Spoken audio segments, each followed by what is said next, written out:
Boa noite, fraternidade. Boa noite, casa tão querida e cara ao meu coração. Feliz de estar com vocês nessa noite. Vamos de maneira virtual, né? Vamos nessa noite refletir acerca dessa lição linda de Pão Nosso 172, chamada Que Despertas. Nessa lição, Emmanuel rememora uma passagem de Atos, onde é narrado que Pedro, Cefas, a pedra do cristianismo nascente, né? Jesus o chama assim: Simão, tu és pedra, e sobre ti, sobre a fortaleza daquela criatura maravilhosa, ele edificaria a igreja dele. Bonito a gente pensar que Jesus escolheu as pessoas simples, né, para os olhos do mundo, mas criaturas corajosas para o bem. Muito importante, né? Especialmente nesses tempos de transição planetária, nós, alunos atrasados que somos, né, estamos aqui rememorando Pedro, numa lição de 2000 anos passados, mas sempre é tempo, que Jesus nos espera. Muito importante que a gente aceite também, nesse momento, sermos corajosos para o bem, né? Corajosos para o bom combate, um convite de Paulo para todos nós. E Pedro é essa pessoa, né? Pescador simples e humilde, titubeia ali no limiar da tarefa, né? Nega o Cristo, não importa. Jesus o chama assim, de pedra, porque ele edifica, né? Liderando ali na casa do caminho, o trabalho lindo dos primeiros cristãos, lidera aquele movimento que prorromperia pelos séculos vindouros, né? Edificar a igreja do Cristo não é nunca, jamais poderia ser construir qualquer tipo de agremiação religiosa, vertente religiosa, qualquer templo de pedra na terra, mas fundar as bases das verdades da boa nova, dessa boa notícia. E Pedro é perfeito nisso, né? Aqui na passagem, rememorada por Emmanuel, que está em Atos, ficamos sabendo que, após o episódio do Pentecostes, em profunda e incomparável doação de amor e de fé, rompendo em fé, Pedro cresce tanto que as pessoas passam a colocar, e esse é o episódio narrado em Atos, que ele saía do templo e as pessoas colocavam doentes assim no caminho por onde ele passaria, para que a sombra dele os curasse. Veja isso, né? A sombra, no entendimento das pessoas da época, que é a linguagem que o Atos reflete, que os Atos refletem, na verdade era a expansão psíquica dele, né? E perispirítica, fluídica, uma palavra dele, que passou a curar as pessoas, né? Raul Teixeira fala que do nosso franciscano Xavier sentia-se a emanação beatífica, amorosa e linda a metros de distância, né? E é disso que Atos fala, quando as pessoas colocavam, né? E aí, a partir dessa passagem maravilhosa, Emmanuel nos pergunta. Ele faz a pergunta: que despertas? Porque aqui ele nos chama a atenção, e essa é a beleza da passagem do capítulo 172, que aquilo que emana de nós desperta algo nos outros. E nós precisamos refletir seriamente sobre isso, sobre o que é que despertamos nos outros. Vejam, nós não somos, de maneira alguma poderíamos ser, né, responsáveis pelas escolhas das outras pessoas, pelos sentimentos dos outros, mas nós somos responsáveis pelas sementes que distribuímos na terra a partir de nós mesmos. É disso que Emmanuel fala, né? Se eu já me coloco como uma pessoa que inspira o outro, como os espíritos falam, aqueles que vêm na retaguarda de nós mesmos, sem descobrirem ainda a luz que habita neles, porque a luz habita todo o coração de toda criatura humana, porque fomos criados na luz, né? Entendendo a luz como amor. Então, o amor que habita em todos, as virtudes positivas estão em todas as pessoas, embora muitas vezes adormecidas, né? Dormentes. Então, o que inspiramos naqueles que os espíritos nos falam que vêm na retaguarda de nós mesmos, nos observando, para olhar em nós a decisão que eles ainda não descobriram, que são capazes de tomar, e assim inspirarem-se para caminharem os caminhos do bem, da paz e, numa palavra, do amor, que são os caminhos a todos destinados. Não somos responsáveis absolutamente pelas escolhas dos outros, mas por aquilo que semeamos. E aí temos repetido nas casas espíritas, né? Que quem muito foi dado, muito será cobrado. E aí perguntam muitas vezes assim, o que é que me foi dado? Conhecimento. Conhecimento para discernir. Nós espíritas, né, os cristãos redivivos, aqueles dos atrasados de todas as eras, que agora pegam 10ª hora de um mundo expiatório para avançar, seremos chamados a responder diante do tribunal de nossa própria consciência sobre o que fizemos, de tudo que nos foi legado em termos de conhecimento, que nos instrumentaliza para melhores escolhas, melhores posicionamentos na Terra. Essas são as sementes. O nosso viver é a semente que a gente deixa na Terra, para inspirar, para emular aqueles que vêm na retaguarda de nós mesmos, olhando de nós a decisão, a escolha, a postura, a congruência entre aquilo que a gente fala e aquilo que a gente faz, né? Por isso, Francisco de Assis, já falei para vocês, o sol que brilhou na Úmbria, a pedido do Cristo, Jesus nos convidou a reconstruir a igreja, aquela que havia sido edificada na primeira hora do cristianismo por Pedro. Jesus pede a João, então, Francisco de Assis reencarnado, João reencarnado, João Evangelista reencarnado como Francisco de Assis, que reconstruísse a igreja dele. Porque a nossa recalcitrância, a nossa ignorância havia desvirtuado os valores iniciais, né? E Francisco de Assis, então, passa então a semear novamente o evangelho em sua pulcritude. E ele falava, muito cuidado, veja, na responsabilidade nossa, diante das nossas escolhas, dos nossos atos. Emmanuel nos fala aqui na lição. Responsabilidade diante dos nossos pensamentos, dos nossos atos e das nossas palavras na terra, porque são sementes. E eles inspirarão aqueles que vêm depois de nós, que estão na nossa retaguarda e que nos observam na condição de nuvem de testemunhas, que são encarnados e desencarnados. Né? Nuvem de testemunhas que nos olham, como dizia Paulo de Tarso. Então, Francisco de Assis nos alertava. Dizia assim, muito cuidado você que já conhece o Evangelho de Nosso Senhor. Já teve contato com as luzes, com as bênçãos da Boa Nova do Cristo. Muitas vezes, em muitos momentos, você será o único Evangelho em toda uma vida que alguém lerá. O primeiro contato que alguém poderá ter com o Evangelho de Nosso Senhor. Cuidado, responsabilidade no pensar, no agir, no fazer, né? E no falar na terra. Esse conjunto constitui o teor, constituirá o teor das nossas vibrações, daquilo que a gente emana na terra. E essa é a nossa emanação, que constituirá aquilo que alcança o outro. E preste atenção, antes de alcançar o outro, nos encharca o tempo todo. Aquilo que nasce da matriz do nosso coração, dos nossos sentimentos, vai na direção das outras pessoas, daquelas que mentalizamos, com as quais nos relacionamos, daquelas que pensamos, né? Vai na direção delas. Se for bom, que bom. Se for ruim, que pena para nós. Porque vejam, aquilo que brota de nós primeiro nos encharca, né? Nos inunda e compõe então a nossa atmosfera psíquica.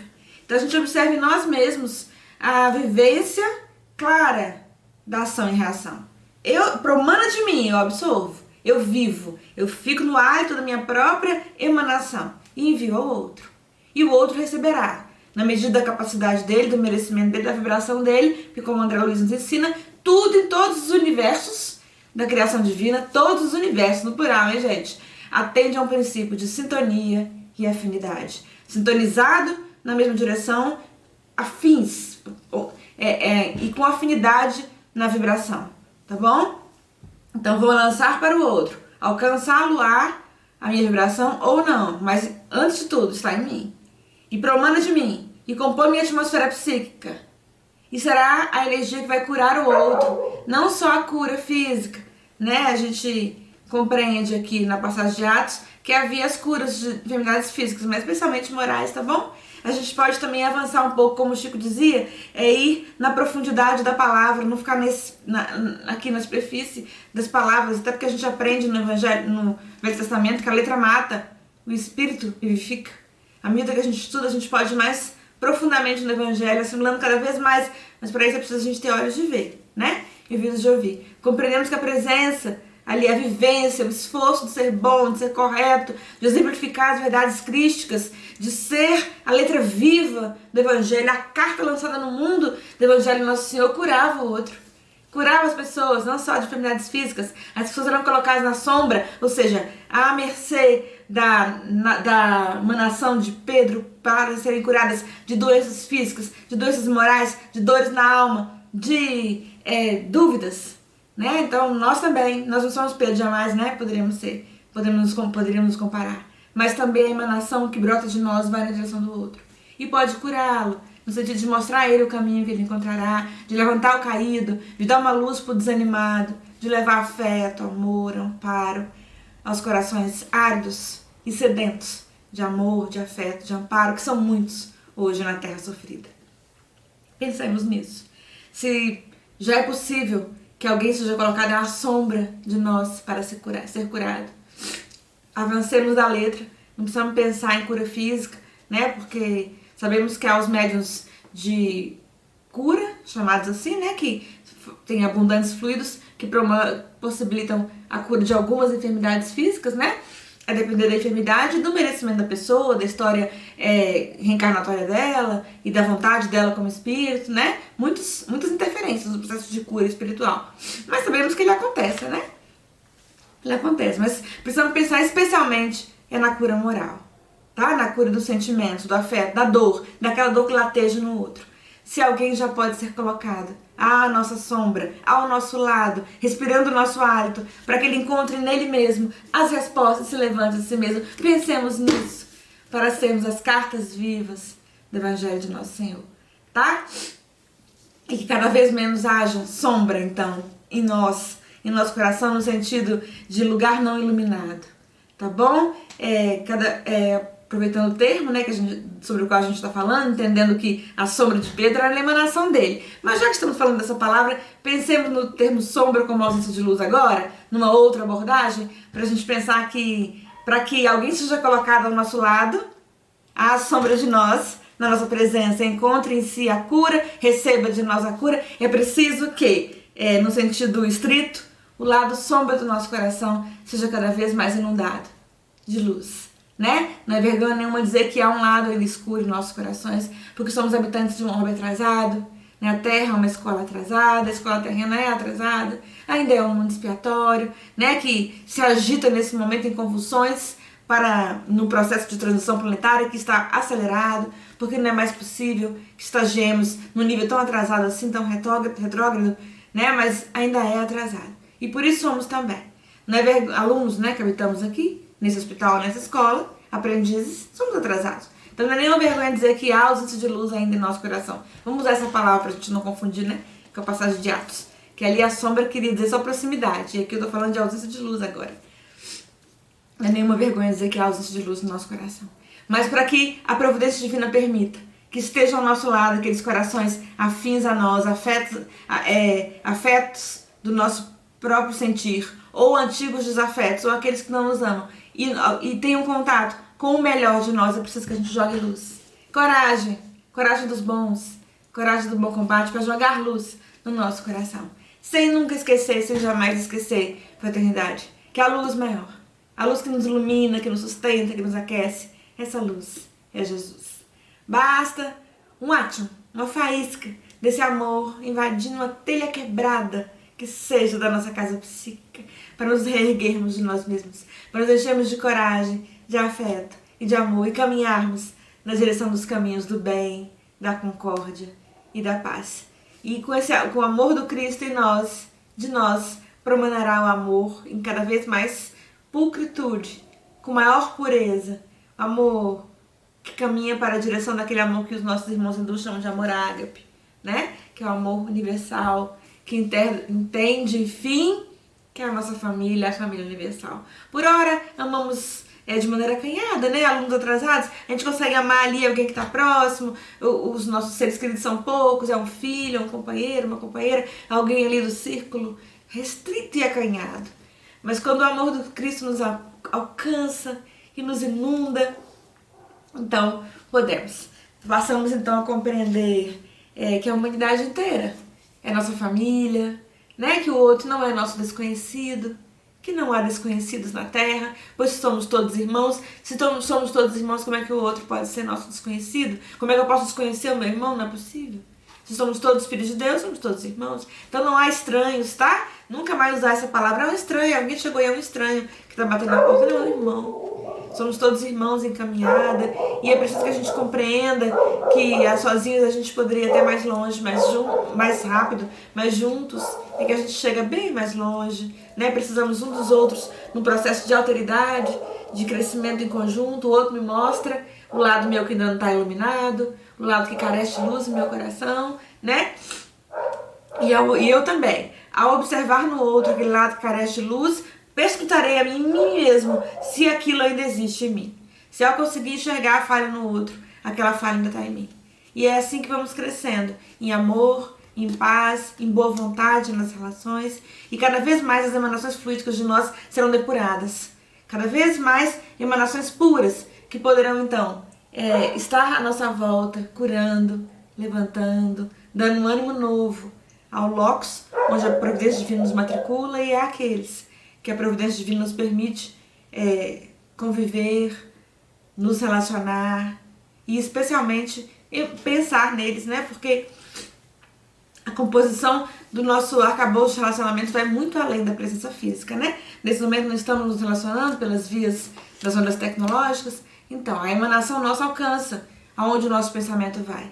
Que cada vez mais as emanações nossas sejam purificadas, alcance o outro para ajudá-lo, entendendo que quando a gente ajuda alguém, é nós mesmos nos ajudamos, né? E por tanto que temos recebido da misericórdia divina, é nossa obrigação moral ser as pessoas que contribuem para o bem, que ajudam, né? Que fazem o mundo se levantar. Pensemos nisso. Aquilo que promana de nós é a semente que a gente deixa na terra, que a gente coloca na terra para vicejar. A terra sofrida e dificultosa desse momento é reflexo de colheitas sofríveis e dificultosas que nós mesmos, como humanidades, semeamos. A boa notícia é que a gente pode, sim, lágrimas nos olhos, suor na testa, porque o Chico dizia que pra gente conseguir mudar, né? Francisco Xavier dizia que pra gente realmente mudar um cenário era preciso muito desidratação. Desidrata porque sua trabalhando ou desidrata porque chora. É preciso que a gente consiga, irrigando, né, a preço de lágrimas ou a preço do nosso suor, do nosso trabalho corajoso, sementes novas. Consigamos irrigar, né, e semear sementes novas na terra, para que seja um mundo melhor, um mundo melhorado para nós, o mundo onde nós queremos viver, nós mesmos, porque nós somos, que bom, que boa notícia, essa é a boa notícia. Nós somos herdeiros de nós mesmos, né? Artífices do nosso destino. Se construímos cenários infelizes onde habitamos hoje, somos capazes, sim, de transformar esse mundo num mundo melhor, num mundo melhorado, a partir da nossa disposição e do cuidar, do trato na terra íntima, terreno íntimo de nós mesmos. Cuidado consciente, permanentemente atento ao terreno do nosso coração. Para a gente arar essa terra que tem sido tão árida e semear dentro de nós sementes de amor, de benevolência, de caridade numa palavra. Para que o que saia de nós na terra materialize, para que o que a gente consiga materializar na terra seja sempre o melhor. É assim que a gente vai, então, construindo a melhor versão de nós mesmos. Os seres humanos, como dizia André Luiz, de primeira classe. Aquelas pessoas que ainda não somos, mas já temos condições, meu Deus do céu, de ser, por tudo que sabemos, por tudo que já aprendemos, pelas oportunidades múltiplas e multifacetadas que temos tido de revivermos, como espíritas especialmente, a mensagem de Jesus, nosso irmão maior. Preciso que lembremos que já são 2000 anos da vinda do Mestre, tá bom? Não são 2 dias, nem 2 séculos, são 2000 anos. É tempo, fraternidade, de pensarmos naquilo que temos apresentado à Terra como pequenina parcela do nosso contributo, né? E pensarmos nas sementes que temos lançado na gleba que pertence ao nosso Senhor. Outrora, sementes infelizes, de amargor, de posse, de ódio, de disputa, de ciúme, de inveja, agora não mais. Agora, se Deus quiser, sementes melhoradas, sementes de paz, sementes de amor, né? Compreendendo assim, com profunda largueza, com profundidade e largueza, enfim, que fora da caridade não há salvação. Que esse seja o nosso lema, né? Se trouxermos esse lema para dentro de nós, cada vez mais as emanações que irão de nós serão as emanações mais à altura do ensinamento que temos recebido. Entendendo caridade como amor em ação, compreendamos, enfim, que fora do amor em ação, fora da vivência do amor, não tem salvação para nós. Tá bom? Não é salvação do mundo, que o mundo não vai acabar, não é salvação de um apocalipse que não virá, porque já estamos vivendo o apocalipse consoante ele ocorre nos orbes, que é a transição, é a salvação de nós mesmos. Porque enquanto não decidimos a nos transformar, fazemos escolhas muito infelizes, muito dolorosas aos outros, e especialmente a nós mesmos, porque é impossível ferir alguém, magoar alguém, injuriar alguém, atraiçoar alguém sem se magoar, sem se ferir, sem se atraiçoar, sem se injuriar. Lembra? Quando a gente emana, a gente é o primeiro que recebe. Quando a gente faz, a gente já promanou aquela energia à nossa volta, já recebemos e receberemos também o reflexo, né? O retorno da ação materializada na Terra. Então, pensar que nós, como herdeiros de nós mesmos, é preciso, é tempo de semearmos melhor por nós que voltaremos, que somos nós mesmos, reencarnados, por aqueles que amamos, que estão à nossa volta, pela humanidade inteira, que é a nossa irmã, que é a nossa família, né? Vamos avançando nesse conceito familiar para a gente compreender um dia, então, que a família inteira, que a humanidade é a nossa família inteira. Esse sentimento nos inunde. Quando a gente compreende, enfim, que a humanidade inteira é nossa irmã, é nossa amiga, é nossa conhecida, que não reencarnamos para disputar, que eu não preciso disputar nada com ninguém, que eu preciso apenas na Terra vencer a mim mesmo, todos os dias, superando o lado não iluminado do meu coração, para que aquele que esteja na minha sombra receba uma emanação de amor, tá bom? Falando assim, precisamos caminhar na direção do ensinamento do Cristo. Quando ele fala, eu venci o mundo, ele queria dizer-nos que apesar de toda a ignorância, todas as mazelas terrenas, do atraso proletário, ele parava, como diz Emmanuel, em perfeita comunhão com Deus. Precisamos todos os dias vencer a nós mesmos para um dia, daqui a milênios passarão, mas um dia também seremos capazes de falar, eu venci o mundo. Estaremos no mundo, mas acima dele, acima das dificuldades apresentadas pela nossa própria ignorância. Vai demorar muito tempo, mas precisamos caminhar nessa direção. E cada vez que conseguirmos superar uma dificuldade, maiores estaremos. Cada dificuldade superada, fraternidade, torna-nos maiores. É por isso que as dificuldades vêm, os desafios, para que cresçamos moralmente, cresçamos espiritualmente e possamos caminhar na direção da perfeição que nos é possível, porque somos seres como criaturas perfectíveis. Qual a perfeição que é possível a uma criatura, né? Caminhar sempre nessa direção. Começamos falando de Atos, de Pedro, né, que se levantou como a pedra do cristianismo nascente, de tal forma que aqueles que eram colocados à sua sombra, ou seja, ao seu lado, eram curados. Curados fisicamente, mas especialmente curados emocionalmente, curados moralmente. Levantavam-se para Jesus com força e coragem, né? Vamos caminhando aí para o encerramento das nossas reflexões, lembrando-nos de novo de Pedro. Vamos rememorar o encontro magnífico do Simão com Jesus. Esse encontro nos é narrado pelo mentor de nossa casa, Humberto Campos, lá em Boa Nova. Pedro, num dia especialmente difícil, jogava suas redes, né? Jesus vem, ajuda-o naquele momento, ensinando-o a jogar rede num outro ponto. Ele atende, olha para Jesus e pensa, de onde é que eu conheço esse olhar, né? Jesus despertando nele o convite para ser bom, para ser melhor. E ele fala então para Pedro, Pedro, agora eu lhe convido a vir comigo, ser pescador de almas. Jesus desperta o melhor naquele pescador simples, né? E Pedro vai com o mestre. Depois Jesus, encontrando também João e Tiago, diz a eles, João, Tiago, eram irmãos, né? Olha que humildade, gente. Ele diz assim, eu venho da parte de Deus. Jesus, nosso governador, chega ali com a simplicidade e ele diria o quê? Fala, eu venho da parte de Deus. apresenta-se como aquele que vem enviado do Pai, para convidá-los para uma nova jornada, e os meninos vão.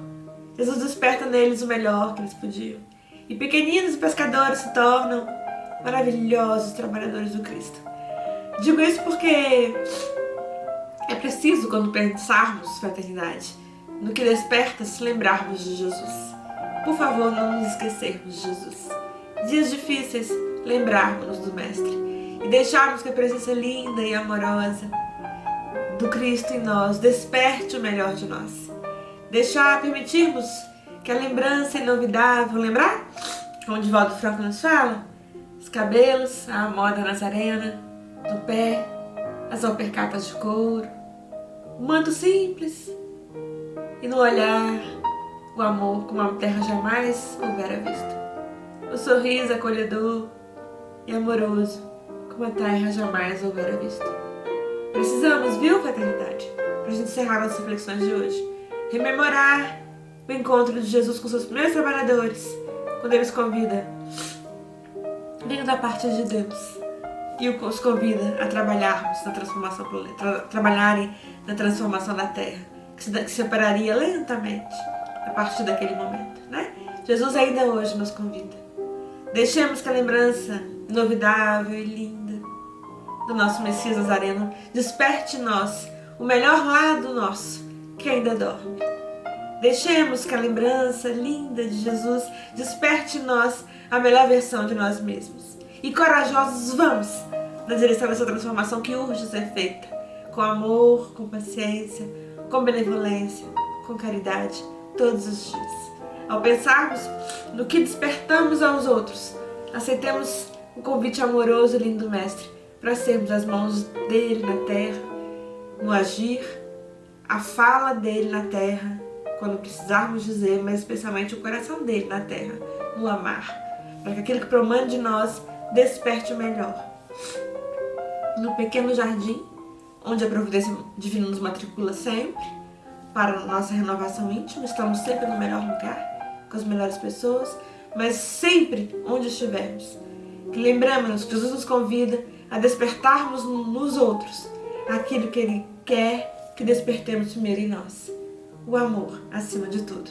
O amor que vem do Pai. O amor de Deus. Porque João fala que Deus é amor e nós vemos dele. Deixemos a lembrança de Jesus nos despertar todos os dias, nunca mais dormir. Nunca mais sermos os que dormem, como diz André Luiz, mas aqueles que estão despertos. Despertando para a vida, para o que de bom, belo e produtivo pode fazer. E aqueles que jogam sementes de amor, de paz, de concórdia nos corações que estão à volta, a que têm acesso, deixando-os a si mesmos o trabalho de semear, de cultivar essas sementes. Jesus conosco, nosso Mestre maior, aquele que nos despertou para a vida, porque Ele nos ensinou que Ele é a verdade, o caminho e a vida. Deixamos o nosso Mestre maior nos despertar para o convite de sermos bons todos os dias. Permitamos que Ele nos desperte todos os dias com convite de trabalho. Permitamos que Jesus nos desperte todos os dias para aquilo que deve ser feito. Em resposta a esse convite, temos coragem moral, fraternidade, para encerrarmos, de falar todos os dias ao Mestre: Senhor, hoje aqui, desperto que estou. Senhor, o que queres que eu faça? E façamos. Que Ele nos abençoe, hoje e sempre. Obrigada.